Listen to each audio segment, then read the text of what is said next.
So we're waiting just a bit to make sure everybody gets on and the system is working.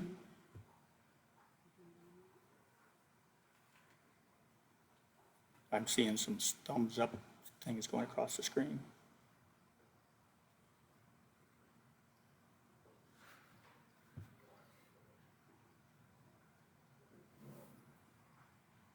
We on?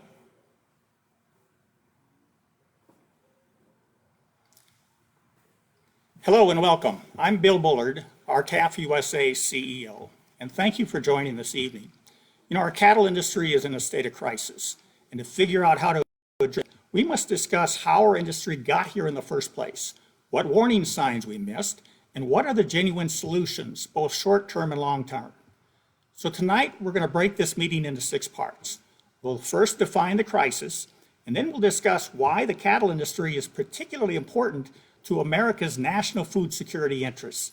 And then we'll discuss the history of changes that have occurred in our markets to make our industry particularly vulnerable to the crisis situation we find ourselves in today. And then we'll discuss both immediate and long-term solutions, as well as what we must all do to achieve them.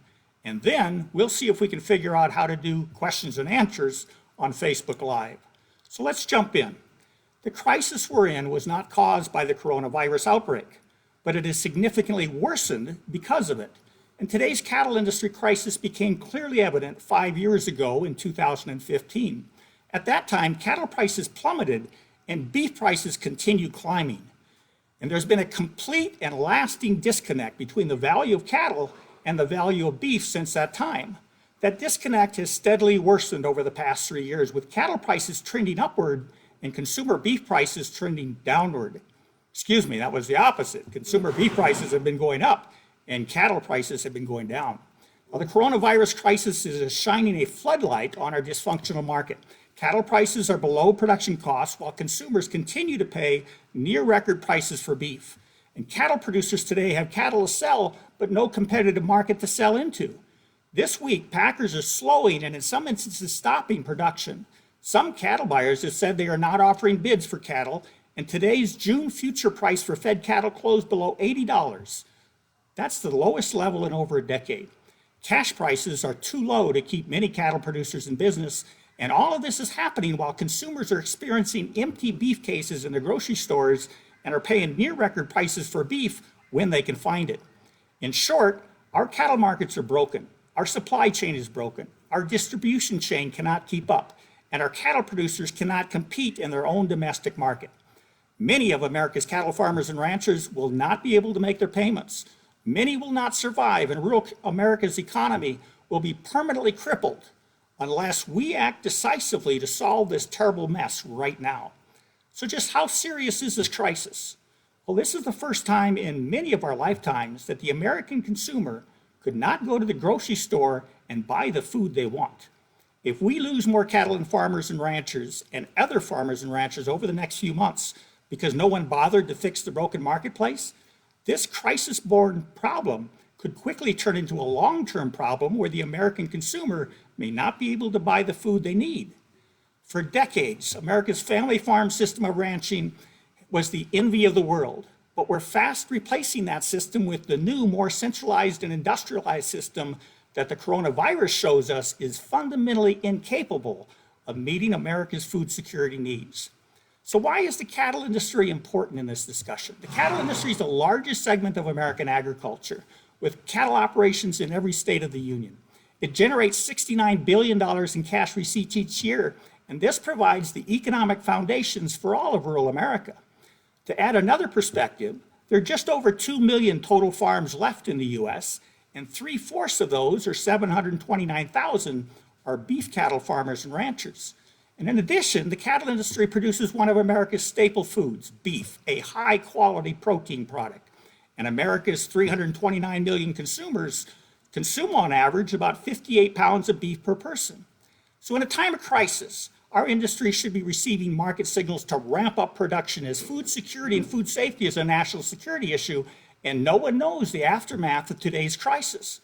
But just the opposite is happening under the flawed structure of our marketplace. So let's walk through a brief history. Half a lifetime ago, in the 80s, we had hundreds of thousands more cattle producers, tens of thousands more feedlots, and hundreds more packers scattered all across America. This decentralized, disaggregated system was built to handle any crisis. If a problem occurred in one area of the country or even in several areas, there was plenty of redundancy to pick up the slack. Grocery store shelves did not go empty. And then in the 90s, our industry went through a period of merger mania, and just a handful of highly concentrated, centralized beef packers emerged to control the cattle and beef supply chains, both domestically and internationally. Also in the 90s, the National Lobbying Group for American Cattle Farmers and Ranchers, the National Cattlemen's Association, merged with the highly concentrated multinational beef packers, becoming the National Cattlemen's Beef Association, or NCBA. So cattle producers lost their independent voice, and the beef packers began reshaping the entire U.S. cattle industry and the cattle market to benefit themselves. And now they had the support of the NCBA to do it faster. This is why RCAF USA was formed in the late 90s, to restore an exclusive voice for independent cattle producers, but we've been overwhelmed ever since by the newly created and very powerful meatpacking lobby. Then in the 2000s, and by following the model they perfected in the poultry and hog industries, the beef packers began asserting their control over the live cattle supply chain with a strategy of systematically dismantling our industry's most important price discovery market, the fed cattle cash market. They began stepping up their practice of substituting domestic beef production with undifferentiated imports of cattle and beef. From the early 2000s through 2010, we witnessed our price discovery market shrink from well over half to under 40%. In other words, in 2010, less than 40% of fed cattle were sold in the competitive cash market. RCAF USA tried to stop the systematic erosion of our price discovery market, knowing it would result in the destruction of a competitive market structure for our industry. We also tried to stop the packers from indiscriminately substituting America's superior beef with imported beef products. We had both the ban on packer ownership and control of livestock and the mandatory country of origin labeling bill in the Senate version of the 2002 Farm Bill. The NCBA and the rest of the meatpacking lobby turned the packer bill into a years-long study and converted the mandatory cool law for beef into a 6-year voluntary cool program. Nobody was required to label anything, so nobody did.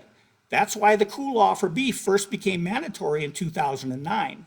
And surprisingly, the packer ban study did nothing but empower the packers to keep thinning the cash market.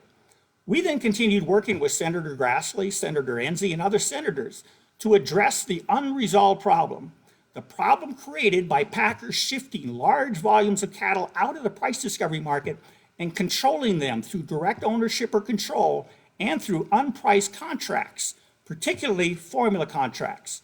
So before 2010, we had introduced a series of 4 bills to stop the beef packers from destroying our price discovery market and to stop the packers from indiscriminately displacing U.S. cattle and beef production with imported cattle and beef. We fully supported the introduction of the mandatory country of origin labeling bill for beef in 2008. We supported Senate Bill 27, the ban on packer ownership and control of cattle for more than 7 days before slaughter. We supported Senate Bill 786, the Spot Market Protection Plan, that required packers to purchase a certain percentage of their daily kill from the price discovery market and to slaughter those cattle within 7 days of purchase. We also supported Senate Bill 1017, the ban on unpriced contracts, which prohibited formula-type contracts that did not contain a firm base price. The NCBA slapped down all 3 of our market reform bills, and the only bill we salvaged at that time was the mandatory country of origin labeling bill for beef, which was partially implemented in 2009. And then we roll into the 2010s, and without any structural reforms to protect it, the packers continued shifting more and more cattle out of our price discovery market. In 2015, when cattle prices began their inexplicable collapse, the price discovery market had slipped to less than 22% nationally and less than 3% in the Texas, Oklahoma, New Mexico cattle buying region. That means only a handful of cattle were setting the base price for the hundreds of thousands of cattle the packers controlled through contracts each week. Since 2015, the value of cattle has been disconnected from the value of beef. The spread between live cattle and beef, which is about $2.40 per pound in 2012, jumped to nearly $6 a pound in 2018.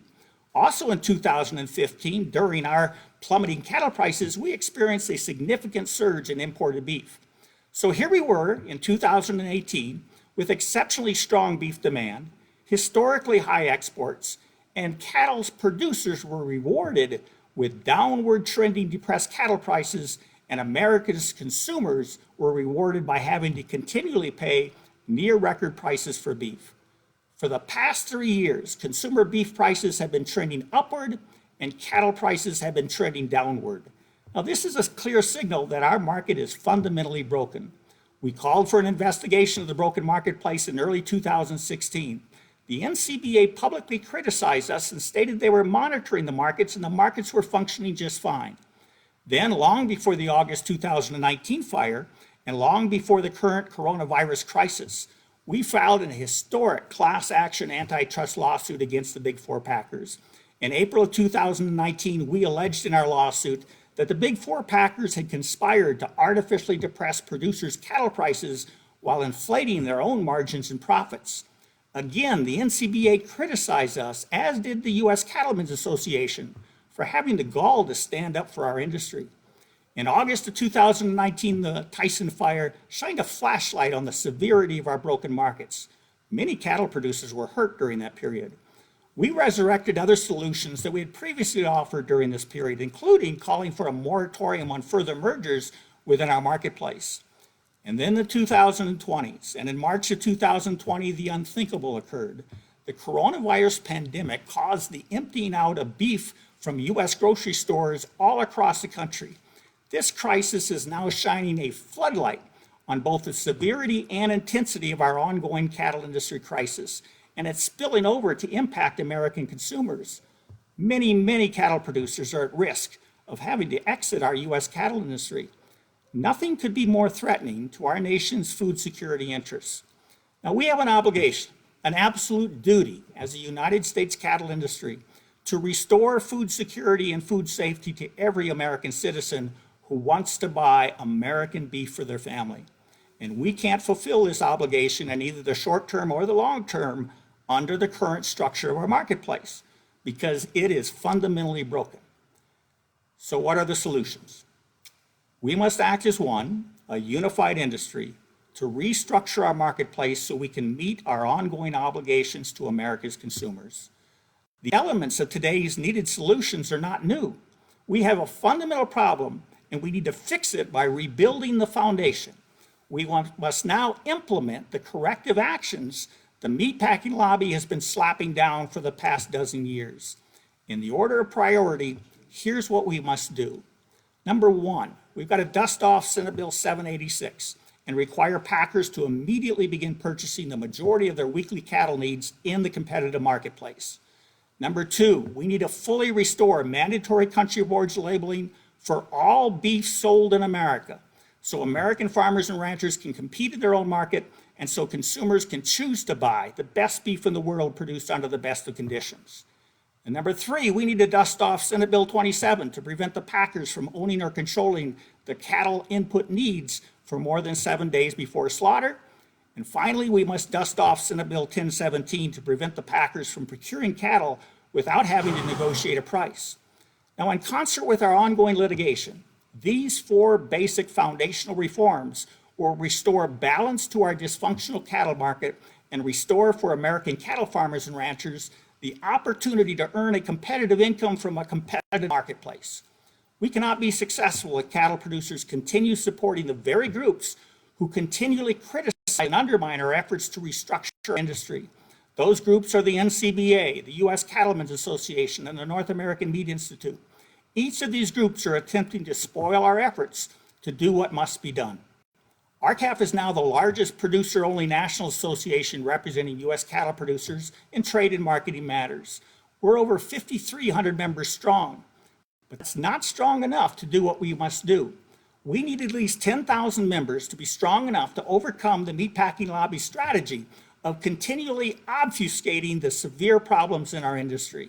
So I urge everyone watching tonight to join with us to preserve our United States cattle industry by standing with us as members of RCAF USA. You can join on our Facebook page, or you can go to our website at www.r-calfusa.com. The reality is that we won't be successful without more support from all of you.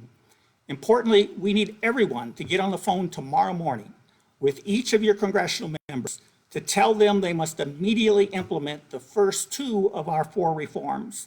Number 1, tell your congressional members to require packers to purchase a majority of their cattle needs from the cash market. That'll take new legislation. Secondly, we must require all beef sold in America to be labeled as to where it was born, raised, and harvested.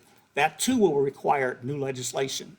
These 2 initial reforms represent the best opportunity to quickly unleash the latent competitive forces that still exist in our cattle market. This is triage. We must do this in an emergency, and we'll have to work on the other important reforms later. But while this is happening, we need to provide immediate relief to prevent further loss of any more U.S. cattle farmers and ranchers. Importantly, RCAF USA is not asking for a government handout. Instead, we want Americans to help us help America by fixing our broken food market that is harming cattle producers on one end of the supply chain and consumers on the other. Meanwhile, we must prevent further losses of U.S. cattle farmers and ranchers. To do this, we believe the congressional relief already granted in the CARES Act should be used to, number 1, direct lenders to grant emergency extension of loan repayment deadlines and provide essentially emergency operating funds, and provide no interest or very low interest rate loans, and consider loan payment waivers and even loan forgiveness in some instances. And then we need to grant federal capital gains tax relief for farmers and ranchers selling land, cattle, and equipment, trying to remedy their own current financial plights. And in addition, we believe the President and Congress should work together to, 1, eliminate the red tape that prevents state-inspected beef plants from selling beef across state lines. This will increase competition for cattle and help eliminate the current bottleneck in our beef distribution to consumers. And second, we need to suspend the decision to allow raw beef from disease-affected Brazil. That is an irresponsible action on the part of the government that absolutely has to be reversed. And third, we should direct the U.S. Department of Justice to immediately investigate the cause of the inexplicable market volatility marked by severely depressed cattle prices and skyrocketing wholesale beef prices. Our industry has never been here before. Please join with us so America never has to go back to this again. And so with that, I again appreciate your being here with us this evening, and we're going to try to go through a question and answer period, and we'll see how this goes. This is our first. See if I can get. Somebody asked, am I reading from one of the previous letters I posted? The answer is no. This is a presentation developed specifically for tonight's meeting.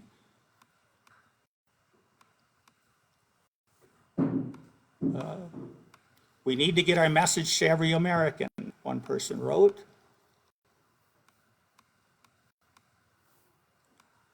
Here's one who says he's preaching to the choir. Let's get a move on and get organized. So here's one, let's form a cooperative and build our own beef plant. You know, many producers have tried. Many, I think, are trying today. And what they found is that in a broken market structure, it's nearly impossible to have a competitive new entrant into the industry. We certainly need more meat packers, and that's why, for example, we want to streamline the process for independent, smaller beef packers that are currently state inspected and can't sell across state lines. I'm actually looking for questions, a lot of comments.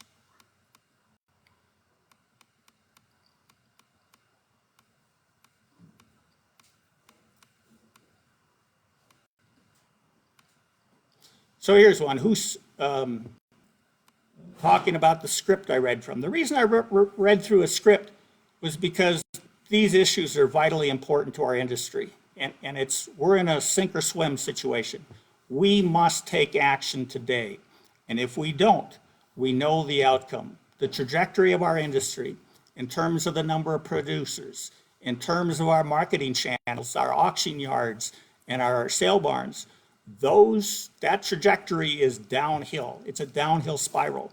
And you might recall back in 1998 when hog prices hit a historic low and we saw a mass exodus of hog producers.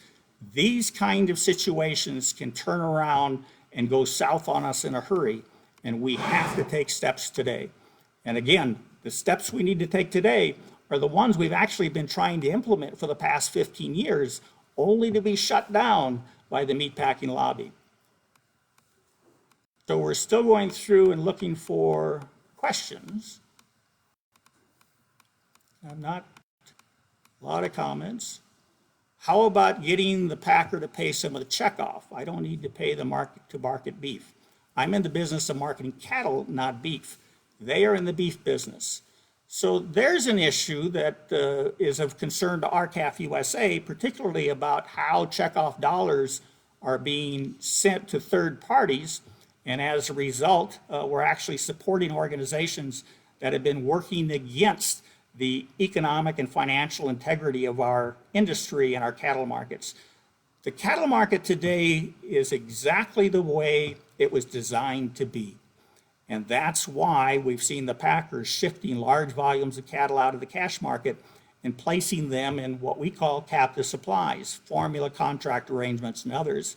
It insulates them from the cash market, and it creates a perverse incentive for the packers to manipulate the cash market, because doing so will lower the price of all the other cattle they procure through their formula contracts.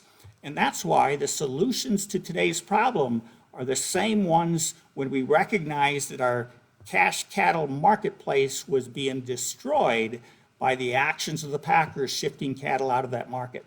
We've got to correct that, and the way to do it right now is to require the packers to purchase at least a majority share of their weekly cattle procurement needs from that cash market. You know, I've heard, in fact, we've floated different numbers around. The original bill, back when the cash market volume was at about 48%, the original bill was to require the packers to procure at least 25% of their cattle procurement needs. Well, we're now below 25%. We were in 2015 for certain, and that's about where we're hovering. And we know that from 2005 to present, the marketplace has not been functioning properly as our cash market began from over 40% down to 25%. So we believe that if we're going to truly correct the current disaster in our marketplace, we must have the packers engaged in the competitive price discovery market, the cash market. They still use the market. They should be required to use the market at higher levels so that we have sufficient volume in the marketplace to predict a competitive price when you go to sell your cattle. So let's go through.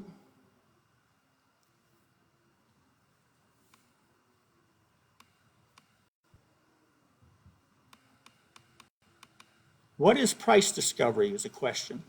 So in a competitive marketplace, there needs to be a benchmark for determining what the competitive value for any product is.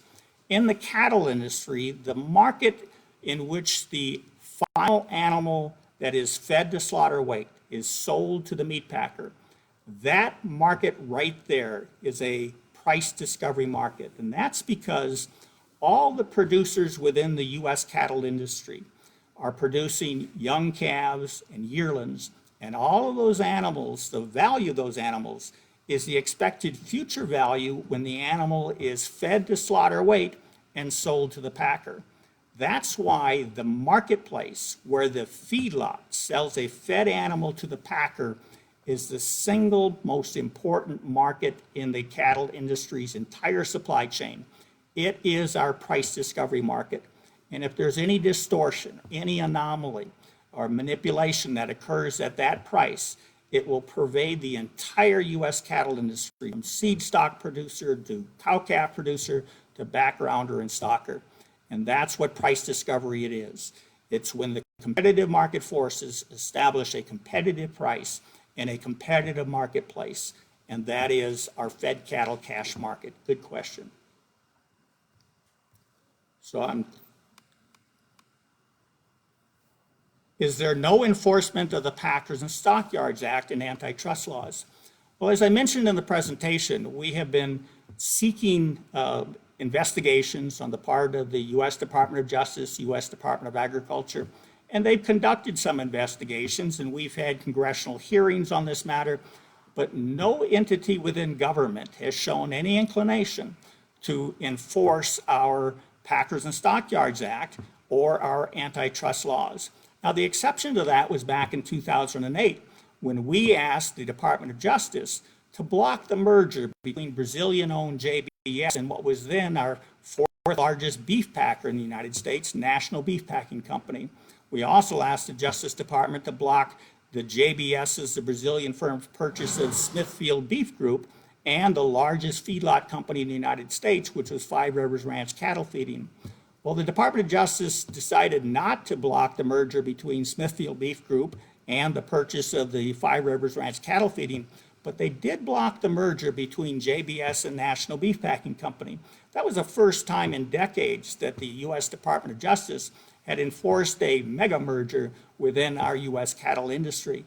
It was the first and last time because JBS made other acquisitions after that, and our request for an investigation fell on deaf ears.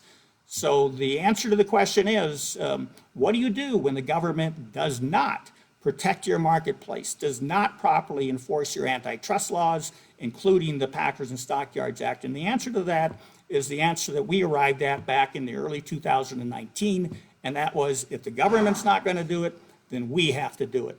And that's why RCAF USA members filed the historic lawsuit to protect our antitrust laws and to protect our industry from violations of those antitrust laws. So we aren't asking for any new legislation within that litigation. We're asking for enforcement of existing antitrust laws, the Sherman Act, Clayton Act, and the Packers and Stockyards Act, and the Commodity Exchange Act, excuse me.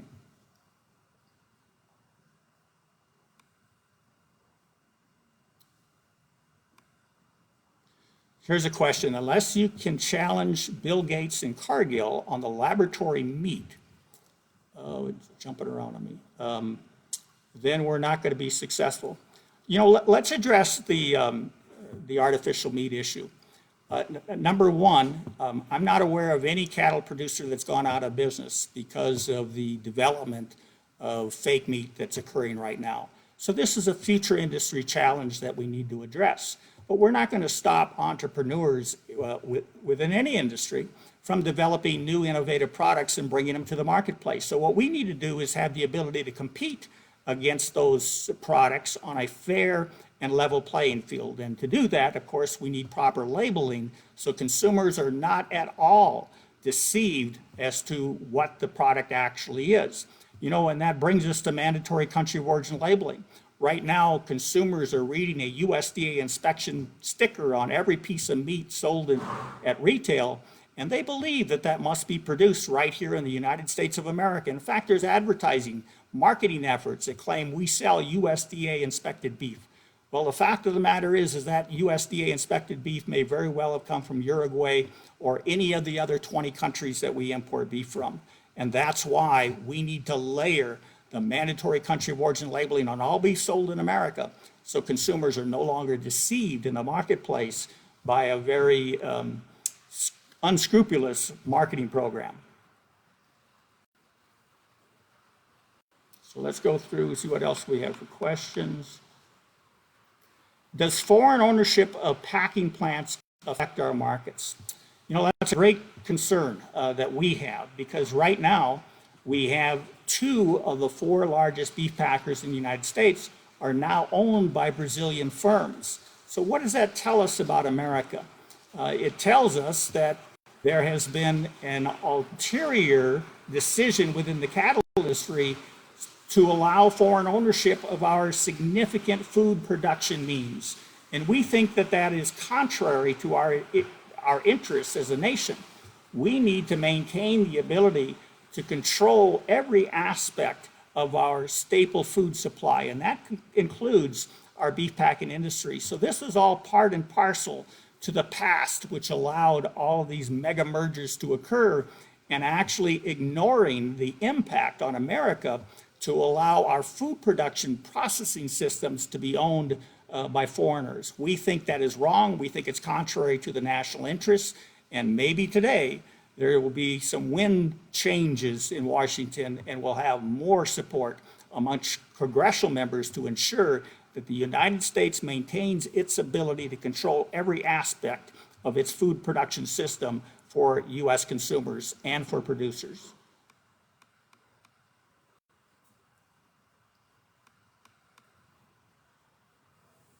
Why don't we start our own futures market, one cow, one share, no cow, no trade? Well, that's an interesting concept. Right now, the futures market must have a benchmark to work from. It must have a competitive marketplace in order to properly inform the futures market as to what future situations may occur that would either cause today's prices to go up or down. But when your cash market is dysfunctional, there's nothing solid for the cattle futures market to tie to. And that's why we see such a divergence between the cash cattle prices and the cattle futures prices. Our market system is broken. And the first step in solving that problem is to go directly to the foundation. That's our price discovery market, that's our fed cattle cash market, and that's the market that we need to restore, and then we need to preserve the integrity of that market, and then layered upon that competitive price signal that arises out of that fed cattle cash market, then we can begin working on some of the reforms that we need in the futures market. But the first step has got to be to replace and restore the integrity of our cash market. So I'll scroll through here and see what other questions.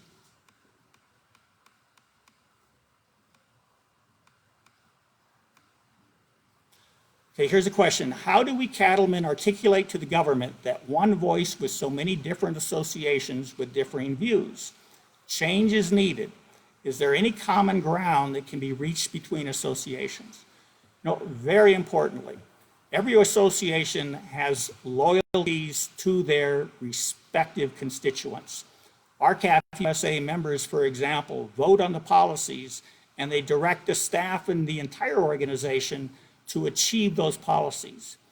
And if other organizations have differing policies, have different constituents, it's impossible for us to work with them without compromising our positions.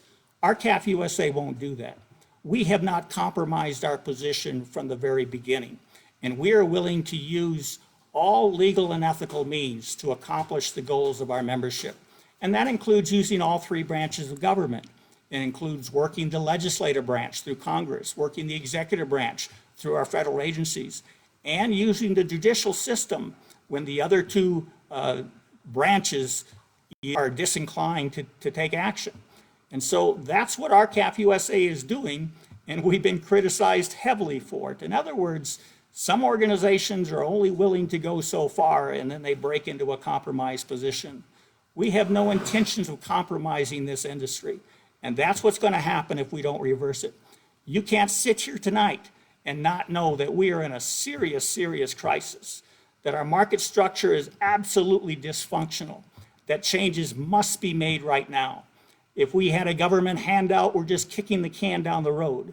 This problem has been with us for several years. It is now time to address it, and you need to throw your support behind the organization that you believe is going to create the future of the cattle industry the way that you want it as an independent producer. So it's really up to you. You need to decide among the varying organizations which one you want to support in order to make the changes that that organization represents.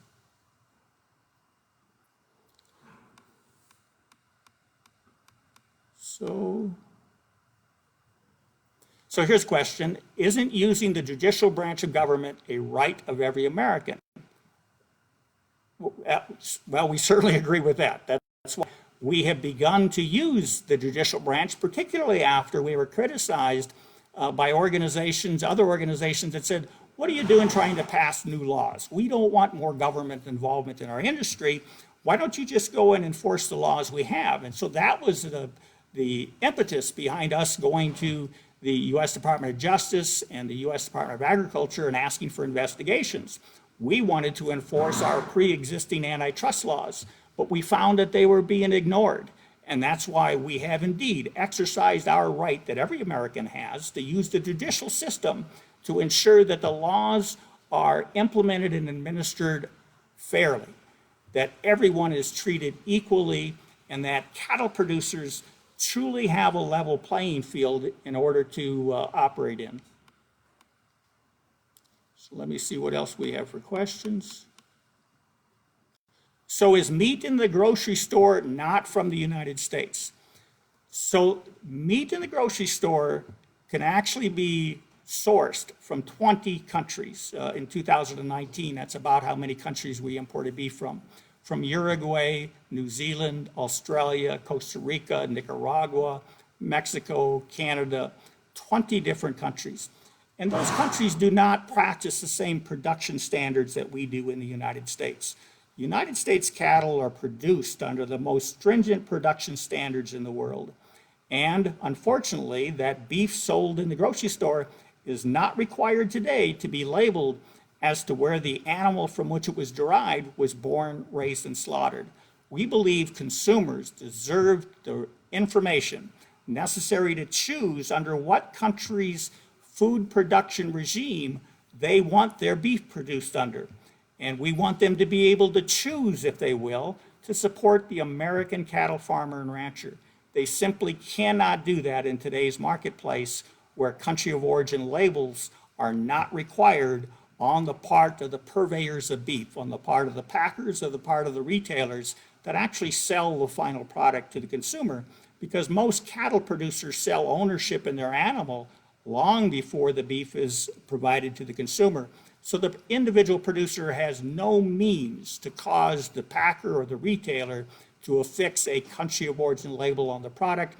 And that's why we need new legislation passed to require that all beef sold in America be labeled as to where it was born, raised, and slaughtered. And you know, when we tried to do this earlier, the argument was, well, the restaurants would have to print new menus. Well, we're in a crisis situation today. And I think the landscape is very, very different. And the landscape is conducive today to have a mandatory country of origin labeling requirement on all beef sold in America, both for food service establishments and for food sold at retail in the grocery store. And we're going to get over this crisis. And when we do, we want to ensure that our marketplace is functioning properly so U.S. cattle producers can help America recover from this coronavirus crisis. So let's see what else we have. What's your thoughts on Senator Rounds' proposal? We've talked to Senator Rounds' staff on his U.S. Beef Integrity Act, and that act is identical to the voluntary country of origin labeling program that we had from 2002 all the way through 2008. And it was that very voluntary program. It's the same as Senator Rounds' bill. It reserved the USA label only for beef that was born, raised, and slaughtered in the United States. And like Senator Rounds' bill, it didn't require anybody to label anything. And that's exactly what happened. Nobody labeled anything. And by 2008, USDA acknowledged that. And we went back to Congress and we had country of origin labeling finally implemented for beef, although it was partially implemented back at that time. And so we're concerned that Senator Rounds' bill falls well short of what needs to be done. But Senator Rounds carried a resolution from the South Dakota State Legislature that called for the restoration of mandatory country of origin labeling. And Senator Rounds sent a letter to that effect. So we want to work with Senator Rounds in order to introduce actual legislation that would restore for us mandatory country of origin labeling so that producers can compete in their own marketplace and consumers can choose from where they want their beef produced, as well as choose to support the American cattle farmer and rancher. Here's one. How does the price paid on yearling fat animal affect the price on our cull-fed cow market? Seems to me that right now the packers can make more of a killing on those cull cows than yearling animals. You know, the production of beef from cull cows and bulls in America actually represents between 15 and 20% of every rancher's income. That's a very important part of their annual financial stability. And yet we continually import cheaper beef of the same quality, a lower quality grinding product, which is derived from cull cows and derived from beef that we import from Australia and New Zealand. And as a result of those imports, we put downward pressure on our cull cow and beef market. In other words, cattle producers in America are actually seeing their cull cow values decline as a result of the increased volumes of imports of the very same type of meat product. We can be producing more of that here. We don't need to send all of our cattle through the corn feedlot, grain-fed feedlot sector. We could have new entrants in our industry that are developing niche markets to meet the lean meat marketplace, for example. But we have eliminated those opportunities because rather than provide the opportunity for American producers, we've simply substituted that production with a cheaper, undifferentiated imported product and said, well, this is how the industry works. Well, now's the time to change the industry. And that's one opportunity that we have, and that is let consumers decide from what country they want their ground beef produced. And we believe as a result of that, we may see young farmers and ranchers enter the industry in order to accommodate that new demand for USA produced ground beef. So let's see what else. Well, here's a good question. With your top priorities outlined as legislative, how will you accomplish anything without a lobbyist or campaign contribution? Well, I am the registered lobbyist for RCAF USA and have been for about 15, 20 years. And the way that we lobby is primarily through our membership. And then I am the point person, resource person. RCAF USA has been highly effective. That's how we got country of origin labeling passed in the first place. That's how we got the Justice Department to block the JBS National Beef Packing merger. We did it through our members. Our members are very active, and we help our members understand the issues, and then we ask them to make contact with their respective congressional members. And so just in the past week, we visited with several congressional offices by visiting with their staff, conference calls, and talking through the issues. In addition, we email and communicate through emails and letters. So right now, there's very few organizations that are actually in Washington, D.C. lobbying. We're using today's technology to accomplish the same thing. So RCAF USA does indeed have a lobbyist, and we've been lobbying for 20 years. But what we don't have are the campaign contributions that you've talked about. And our position has been that we need to win on the facts. We need to win because what we are doing is going to strengthen America, in particular rural America. But we can only do that if Congress will listen to the actual needs of cattle producers and the 729,000 cattle producers across the United States. The fact that we are encountering difficulty is worsened because some of the other groups that are lobbying Congress do have the ability to make huge campaign contributions, and that skews the playing field for us. But it doesn't deter us, because we believe that our membership is sufficiently committed to help the congressional members who want to learn what needs to be done to strengthen America. This is a wake-up call that we're experiencing today. We've never been here before, and things are going to be different when this is over. So we're going to recover from this coronavirus crisis. But when we do, we have to fix what we have now identified as being severely broken. And we believe that Congress will step to the plate to accomplish that. Somebody jumped away.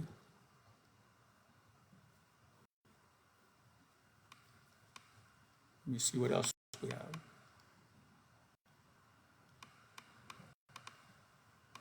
So we have not done this before, but it looks like a lot of people comment to other people. We need to educate consumers and get them on our side. You know, RCAF USA works with a number of different coalitions. We work with manufacturers and labor and other farm organizations on trade issues. And we also work on livestock competition issues with a variety of different groups, including consumer groups. So we've had contacts, close contacts. We work together with the Consumers Federation of America, the Consumers League, the National, I'm not sure of the name of that one, but we work with several of these national consumer groups, all of whom have supported country of origin labeling, some of whom have even conducted surveys to show how supportive American consumers are for knowing where their beef is produced. So excellent question, and hopefully there's consumers on the call tonight that will learn more about what's happening in the cattle and beef industry than what they knew before, and we'd very much like to continue working with them. So let's see. How do we get around the World Trade Organization's ruling on mandatory cool? That's an excellent question. In fact, that's the single greatest barrier that we hear back from Congress when we ask them to introduce new legislation. So very importantly, the World Trade Organization did not rule against the United States' right to inform consumers with a country of origin label. What they ruled against was the specific country of origin labeling law that was before them at the time of the complaint. And when they reviewed that law, they found three major deficiencies. They said, number one, sometimes the label is inaccurate because it doesn't disclose that an animal could be raised in two countries, born and raised in Canada, partially raised in the United States, and then harvested in the United States. But the label only allowed for where it was born, where it was raised, where it was harvested. So we've offered a solution to that problem. And the other problem was they said that there was a burdensome record-keeping requirement on imported livestock. And for country of origin labeling, no record requirement is necessary. And that's because we presently require all imported livestock to be permanently identified with a permanent marking because of disease problems that are known to exist in foreign countries. Tuberculosis in Mexico, for example, and mad cow disease in Canada. So all of the cattle that are imported into the United States bear the foreign markings on the animal. And so a packer only needs to look at an animal and determine whether or not it bears a foreign marking. If it does, then that animal has to have been born and partially raised in a foreign country before being harvested in the United States. So there is no record-keeping requirement that is necessary under COOL, but the old law certainly did require that. And the third thing that the WTO found was that while the importers were tracking 100% of the live animals, a large volume of the beef produced from those imported animals was exempted from the current country of origin labeling law that they looked at because of the exemptions for food service establishment, exemptions if it was an ingredient in a processed food item, and because the definition of a retailer was an entity that sold $230,000 a year worth of perishable fruits and vegetables. Had nothing to do with meat, but that was the definition in the old law.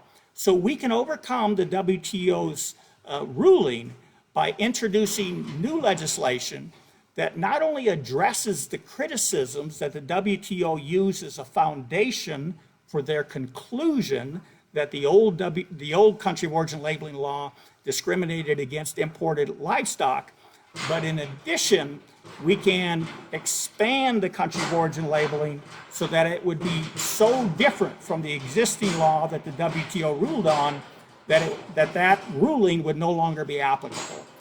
Clearly, the United States is not prohibited from informing its consumers as to the origins of product. We do that for virtually every consumer good there is. Beef and pork are the only outliers. Presently, we still have mandatory country of origin labeling for chicken, for lamb, for goat meat, for fruits and vegetables, for peanuts, for fish, and for shellfish. Beef and pork are the only outliers. And the reason they're the only outliers is because the meatpacking lobby, extremely powerful, has prevented you as producers and you as consumers from being able to distinguish the superior USA product from amongst all the foreign products. So let's go through some more questions.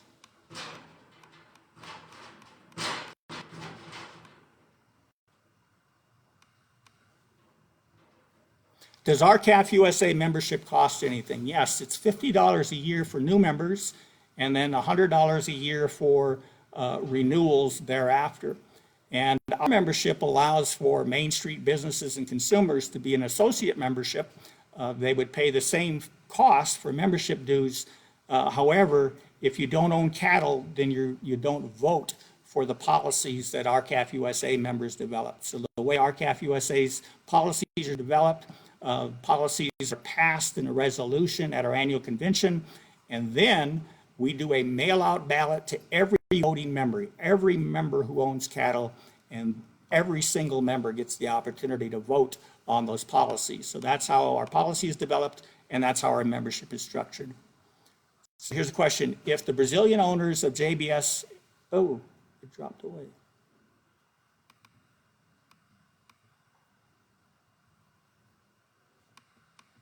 So once these questions go by me, I'm not sure how to bring them back.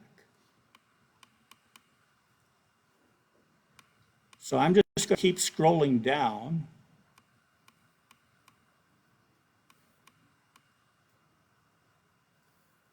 Is there language in the new U.S.-Mexico-Canada agreement, the replacement for the old Nafta, is there language in there that limits or prohibits country of origin labeling? And the answer is no.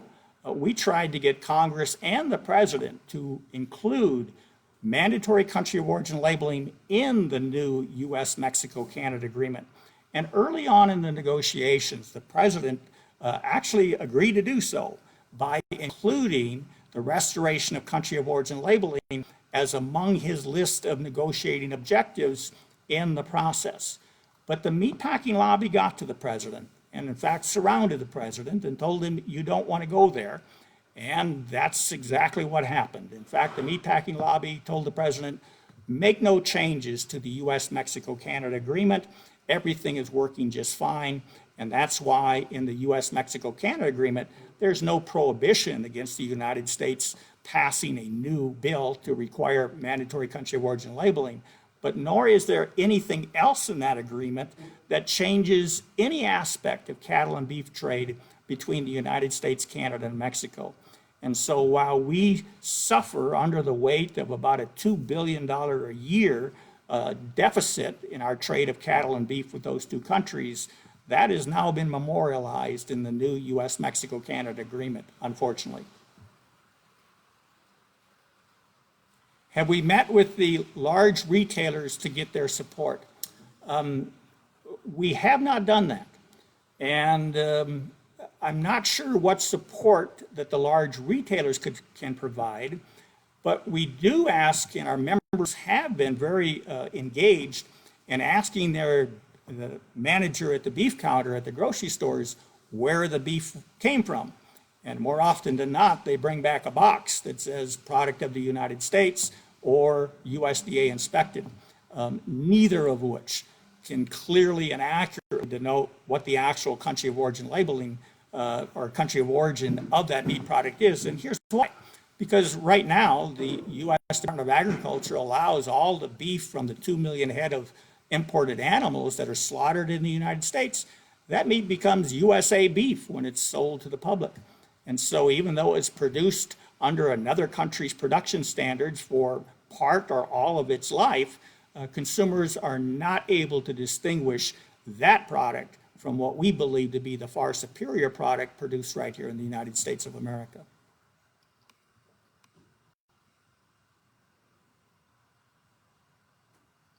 What would happen if all sale barns organized a boycott and quit paying into the checkoff fund to the NCBA? We would not condone that because the law is the law, and the law presently requires auction yard owners to remit the beef checkoff program. What we need to look at is conducting a industry-wide referendum so producers can vote. And this is a lawful requirement, a lawful authorization that producers have. And that's something we need to start looking into real quick. But we're currently and still involved in litigation trying to prevent several of the state beef councils from sending millions of dollars to the National Cattlemen's Beef Association and the U.S. Meat Export Federation, which are two organizations that have fought vehemently against the reforms that we talked about tonight. And so this is among the options that we have moving forward.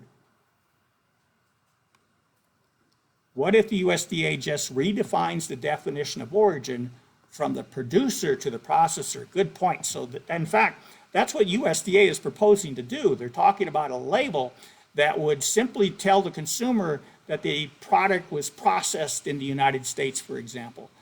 This is absolutely the wrong approach because, as I said earlier, the production standards that an animal meets throughout its life, and for fed animals, they're raised in the United States under U.S. production standards for 15 to 18 to 24 months before they're harvested. And how those animals are raised during that period really matters in terms of the quality of the animal. And a good example of this is U.S. cattle producers are subject to what's called a veterinary feed directive. They have to get a veterinary authorization before feeding antibiotics to animals. And as a result, they expend additional production costs to do that. But our counterparts in Canada and Mexico and any of the other 20 countries are not required to meet that same standard that we have in the United States. So that's just one example of how U.S. production standards are superior and why consumers deserve to be able to choose the beef that's produced right here.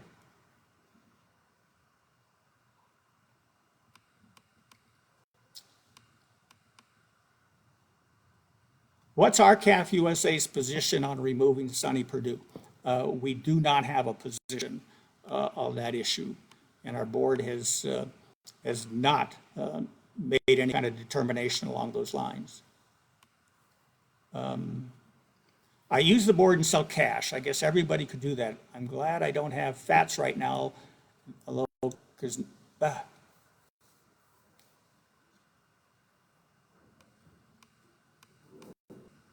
tell you, these questions are coming so fast. I'm having a little bit of a challenge trying to find.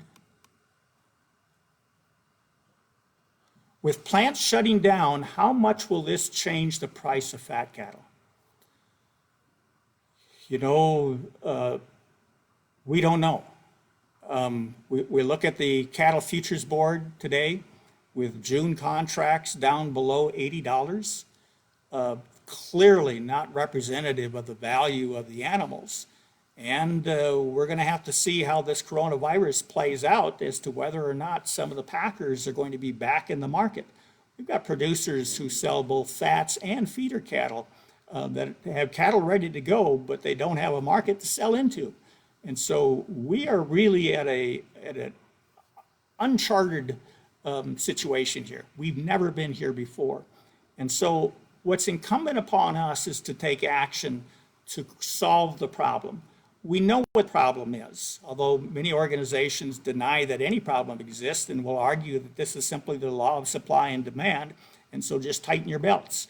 Well, that tired old argument can't work today. Today, we all realize that this market is fundamentally broken. We also realize it didn't happen overnight, that this has been going on for a while, and we have been not attentive in addressing the problem in the past. So now is the time, and that's why tomorrow morning you need to call your members of Congress and request that they immediately take the 2 steps. Immediately require the packers to begin purchasing the majority of their cattle needs in the competitive cash market, and immediately pass legislation to require all beef sold in America to be labeled. These 2 steps will provide the greatest opportunity to unleash the competitive forces in the marketplace that are currently being suppressed.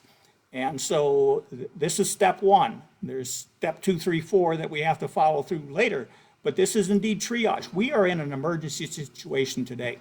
There's cattle ready to market, there's consumers that want to buy beef, and the producer can't sell the cattle, and the consumer can't find the beef.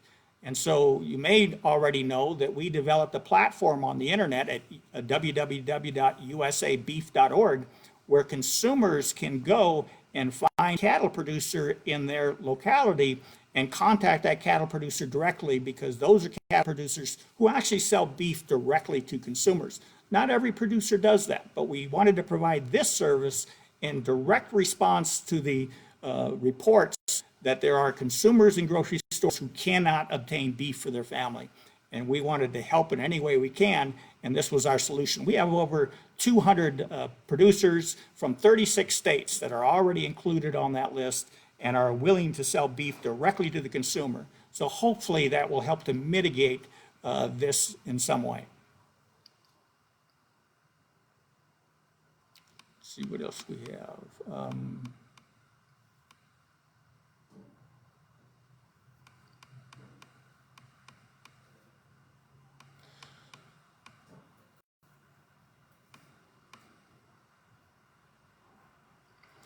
Do I agree that we have the perfect opportunity to get some traction right now under national food security concerns? And absolutely. When consumers can't buy the food that they want in their local grocery stores, and if we allow any more cattle producers to go out of business, we risk losing the competitive infrastructure, number of participants, the critical mass necessary to maintain a viable competitive industry in the United States. And we need that industry consisting of hundreds of thousands, if not over 1 million cattle producers in the United States in order to ensure that we never have a food shortage. We need to go back to where we were when we once had the family farm system of agriculture with disaggregated packing plants, with disaggregated auction yards in nearly every small town. We need to go back and rebuild that system that is immune from a disease outbreak in any locality or other catastrophe that we now know can cause our system to shut down or break down. And we're currently looking at a breakdown of the system. It has to be fixed, and I believe that now is the opportunity, because Congress is searching for answers. They're trying to figure out what they can do to restore some semblance of normalcy back to the United States. And we need to be the ones offering those members of Congress the solutions that we've talked about tonight, so that the congressional members can help us help America rebuild after this crisis.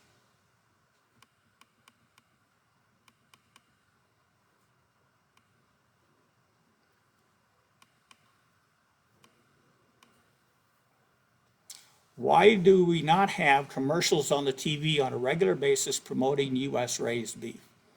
Well, that's because we have a beef checkoff program that doesn't allow, without the Secretary's approval, the promotion of a trademark of a product, such as beef that is born, raised, and slaughtered in the United States. The checkoff program is outdated. It's no longer serving the needs of the U.S. cattle industry. And even though U.S. cattle producers pay the most of the $8 million in beef checkoff funds, they're not even able to promote and market their own USA produced product. That's a travesty. We need to fix that as well. But that's not the issue that is causing today's crisis. And today's crisis is really caused by broken markets that require a structural fix. We have to fix the structure of the broken market.